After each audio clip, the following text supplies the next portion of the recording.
জানামাজে পা দিয়ে ঠিক করলে কি গুনাহ হবে? সুন্নত ফরজ উভয় সালাতে কি সানা পড়তে হবে? সহবাসের পর অনেক সময় গোসল না করেই আমরা কাঁথা গায়ে দিয়ে ঘুমাই, এক্ষেত্রে সেগুলো কি নাপাক হয়ে যাবে? ফজরের সুন্নত নামাজ কাজা হয়ে গেলে কি তার দিনের যে কোনো সময় বা যে কোনো দিনে কাজা পড়া যাবে? নাপাক কাপড় ধোয়ার নিয়মটা যদি বলতেন উপকৃত হতাম। জামাতের নামাজ যদি প্রথম 3 রাকাত না পাই তাহলে কি বাকি নামাজ কিভাবে পড়বো? এরা কি পিরিয়ড অবস্থায় হাদিসের বই ধরতে পারবে? আমি নিজের যোগ্যতা অনুযায়ী চাকরিতে ঠিকই ছিলাম, কিন্তু ঘুষ না দিলে আমাকে সেই চাকরি থেকে বঞ্চিত করে। এখন যদি ঘুষ দিয়ে সে চাকরি নেই তা আমার জন্য হারাম হবে কিনা? ওযু ছাড়া মোবাইলে কোরআন পড়ার সময় সিজদার আয়াত আসলে কি ওযু ছাড়া সিজদা দেওয়া যাবে? কবর খোঁড়ার প্রথম কোপের মাটি আলাদা রেখে দেয়, তারপর লাশ কবরে রাখার সময় সেই মাটি সবার হাত ছুঁয়ে কবরের ভেতর কিছু অংশ রাখা হয়, এটা কি শরীয়ত সম্মত? তাসিন ইসলাম আপনি লিখেছেন সুন্নত ফরজ উভয় সালাতে কি সানা পড়তে হবে? জি, সকল সালাতে আপনি সানা পড়বেন, কারণ সানার সাথে সুন্নত বা ফরজের সম্পর্ক নয়, এর সাথে নামাজ শুরুর সম্পর্ক। এটা দোয়া ইস্তিফতা বা সালাত শুরুর দোয়া, অতএব যে কোনো সালাত শুরুতেই আপনি এটি পাঠ করবেন। ফাতেমা সিমি আইডি থেকে আপনি লিখেছেন একটা নুডলসের প্যাকেটের ভেতর সচরাচর একটা মশলা প্যাক থাকে, বাট দুইটা পেয়ে গেছি, অবস্থায় কি করা উচিত? দুইটা কি খাওয়া যাবে? হ্যাঁ, দুইটা খেতে পারেন, কারণ কোম্পানি আপনাকে ওই প্যাকেটটাই বিক্রি করে দিয়েছে। যদি ভুল করে দেয় তাহলে কোম্পানি দিয়েছে, এবং কোম্পানি এই ধরনের জিনিস ফেরত নেয়ও না, এবং এটার প্রতি কোম্পানির কোনো দাবি থাকারও কথা নয়, ছোট এবং তুচ্ছ জিনিস বিধায় এটা আপনার জন্য জায়েজ হবে ইনশাআল্লাহ। তার সাজিয়া আখতার আপনি লিখেছেন মেয়েরা কি পিরিয়ড অবস্থায় হাদিসের বই ধরতে পারবে?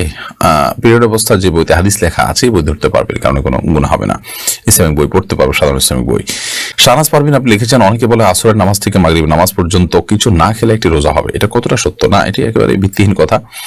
আসর থেকে মাগরিব পর্যন্ত কিছু না খেলে রোজা হয়ে যাবে, এরকম কোনো কথা কোনো হাদিসে কোথাও বলা হয়নি, এবং এই টাইমটা না খেয়ে থাকার কোনো বিশেষ ফজিলত বা মর্যাদাও কোনো হাদিসে কোথাও উল্লেখ হয়নি, বিধায় আমরা এই ধরনের কথা বলা থেকে বিরত থাকবো, কারণ মন গড়া কোনো কথা দিনের নামে বললে সেটি কিন্তু জাহান্নামে যাওয়ার কারণ হবে। নবী সাল্লাল্লাহু আলাইহি ওয়াসাল্লাম বলেছেন মান কাযিবা আলাইয়া মুতাআম্মিদা ফালইয়াতাবাওয়া মাকআদাহু মিনান নার, যে ব্যক্তি আমার নামে মিথ্যা কথা বলবে সে যেন তার ঠিকানা জাহান্নামে জেনে রাখে। অতএব আসর থেকে মাগরিব পর্যন্ত না খেয়ে থাকলে রোজার সওয়াব হবে, এই কথা নবী সাল্লাল্লাহু আলাইহি ওয়াসাল্লাম বলেন না। অতএব এটা আপনি বললে তার নাম মিথ্যাচার হবে, যা জাহান্নামে যাওয়ার কারণ।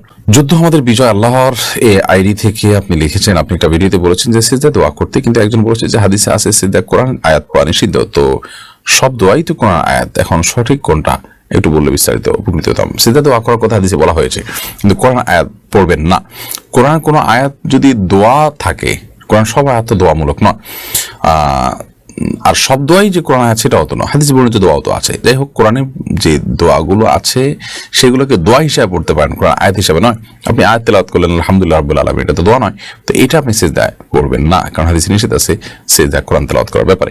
এমডি আসাম হোসেন আপনি লিখেছেন নাপাক কাপড় ধোয়ার নিয়মটা যদি বলতেন উপকৃত হতাম। আমি ডিশ বা বালতিতে পানি নিয়ে একবার ধুয়ে কাপড় চিপে নেই, আর ডিশ বা বালতি পানি ফেলে দেই, এরকম 3 বার ধুলে কি হবে? আপনি যখন টেপে ধোবেন তখন টেপের মধ্যে কাপড় ধুয়ে সেটাকে চিপে ফেলবেন, এবং আবার ধুয়ে আবার চিপে ফেলবেন, আবার ধুয়ে আবার চিপে ফেলবেন, এভাবে আপনি চিপে ফেললে সেটা পাক হয়ে যাবে। আর যদি বালতিতে দেন তাহলে বালতিতে ধোয়া বালতিতে পরিষ্কার পবিত্র বালতিতে পানি নিয়ে সেখানে আপনি কাপড় চুবিয়ে তুলে এরপর চিপে ফেললেন, এরপর পানি ফেলে আবার সেই পাক বালতিতে আবার আপনি পানি নিলেন, এভাবে আপনি যদি ধোন তাহলে সেক্ষেত্রে কাপড় পাক হয়ে যাবে ইনশাআল্লাহ তাআলা। আর যদি কোথাও নাপাক লেগে থাকে, সে নাপাকটা চলে গেছে, দৃশ্যমান নাপাকটা দূর হয়ে গেছে, আপনি দেখেছেন, সেটার জন্য যতটুকু দরকার যদি একবার ধুয়েও সেটাকে আপনি দূর করে ফেলতে পারেন তাহলে এটা পাক হয়ে যাবে।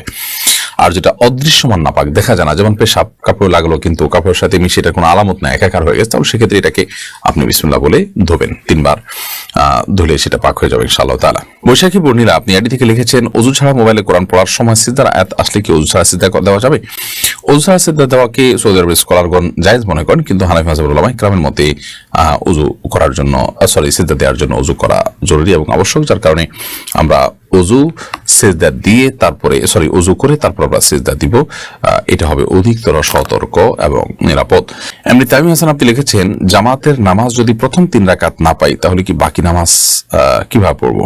এই বিষয়ে আমরা এর আগে বারবার বলেছি এবং বিভিন্ন ভিডিওতে বলেছি, আপনি যদি সালাতে প্রথম 3 রাকাত না পান, শুধু চতুর্থ রাকাত পান, তাহলে চতুর্থ রাকাতে আপনি 1 রাকাত পেয়েছেন, এরপরে ইমাম সালাম ফেরানোর পর আপনার যে 3 রাকাত ছুটেছে সেগুলো পড়া শুরু করলেন, তাহলে আপনি আপনার শুরু করা 3 রাকাতের প্রথম রাকাত আপনি বসবেন, কারণ আপনি ইমামের সাথে 1 রাকাত পেয়েছেন, এটা হলো আপনার সিরিয়ালের 2য় রাকাত, অতএব সেই হিসাবে আপনি বসবেন। যদিও এখানে পরপর 2টা বৈঠক হয়ে যাবে, একটা ইমামের সাথে ছিল আর একটা আপনার 3 রাকাত যেটা একা একা আদায় করছেন সেখানকার প্রথম রাকাত আপনি বসলেন, এরপর বাকি 2 রাকাত স্বাভাবিক আপনি আদায় করবেন। সিরাজউদ্দিন মুন্না আপনি লিখেছেন সহবাসের পর অনেক সময় গোসল না করেই আমরা কাঁথা গায়ে দিয়ে ঘুমাই, এক্ষেত্রে সেগুলো কি নাপাক হয়ে যাবে? সহবাসের পরে কিংবা স্বপ্নদোষের পরে আপনি যদি কাঁথা বা কম্বল লেপ ইত্যাদি গায়ে দিয়ে ঘুমান তাহলে সেক্ষেত্রে আপনার সে কাপড়গুলো অটোমেটিকলি নাপাক হয়ে যাবে না যদি সেখানে নাপাক না লাগে। যদি আপনার নাপাক কাপড় বা শরীর থেকে আপনার নাপাক লেগে যায় সেগুলোতে, তাহলে সেক্ষেত্রে যেখানে লেগেছে সেই অংশটা নাপাক হবে, সেগুলোতে আবার শুকায় যায় এবং ভেজা না থাকে, তাহলে সেক্ষেত্রে সেটা আবার আপনার শরীরে লাগলে শরীর কিন্তু নাপাক হবে না। বা সেই নাপাকটা যদি আপনার চাকা ধরে যায় সেটা যদি আপনি খুঁচিয়ে ফেলে দিতে পারেন তাতেও কিন্তু পাক হয়ে যাবে। বীর্য পাক করার এটাও একটা পদ্ধতি, যে ধুয়ে তো পাক করবোই, এছাড়া আপনার শুকিয়ে গেলে সেটাকে যদি খুঁচিয়ে বা খুঁটিয়ে ফেলে দেওয়া যায় সেটাও নাজায়েজ হবে না। এমনি মুসা আপনি আমাদের ইউটিউব চ্যানেলে প্রশ্ন করেছেন কবর খোঁড়ার প্রথম কোপের মাটি আলাদা রেখে দেয়, তারপর লাশ কবরে রাখার সময় সেই মাটি সবার হাত ছুঁয়ে কবরের ভেতর কিছু অংশ রাখা হয়, এটা কি শরীয়ত সম্মত? না, এরকম কোনো বিষয় নির্দেশনা কোন হাদিসে কোথাও দিয়েছে বলে আমার জানা নেই যে কবর খোঁড়ার পর প্রথম কোপের মাটিটা আলাদা রাখবে, এরপর লাশ কবরে রাখার সময় সবাই একটু করে সেটা দিবে, এমন কোনো কথা নেই। লাশ কবরে রাখার পর সবাই মিলে মাটি দিবে, দাফন করবে, দাফন কাজে শরীক হবে, সেটা পরের কোপের মাটি দিলেও হবে, প্রথম কোপের মাটি সবাইকে দিতে হবে একটু করে, এমনটির কোনো বাধ্যবাধকতা নেই, আবশ্যকীয়তা নেই। এটাকে আবশ্যক মনে করা বা জরুরি মনে করা বা এটাকে সুন্নাহ মনে করার কোনো কারণ নেই, কারণ কোনো হাদিসে নবী আলাইহিস সালাম থেকে এরকম কোনো কিছুর নির্দেশনা হয়েছে বলে আমার জানা নেই। এরপর প্রশ্ন হলো, আমি নিজের যোগ্যতা অনুযায়ী চাকরিতে ঠিকই ছিলাম, কিন্তু ঘুষ না দিলে আমাকে সেই চাকরি থেকে বঞ্চিত করে, এখন যদি ঘুষ দিয়ে সে চাকরি নেই তা আমার জন্য হারাম হবে কিনা? প্রথম কথা হলো আপনি নিরুপায় কিনা। আপনি নিরুপায় না হন তাহলে সেক্ষেত্রে এখানে ঘুষ দিয়ে আপনার জন্য চাকরি নেওয়া জায়েজ হবে না, কারণ নিরুপায় ব্যক্তির জন্য হারামে লিপ্ত হওয়া জায়েজ হতে পারে।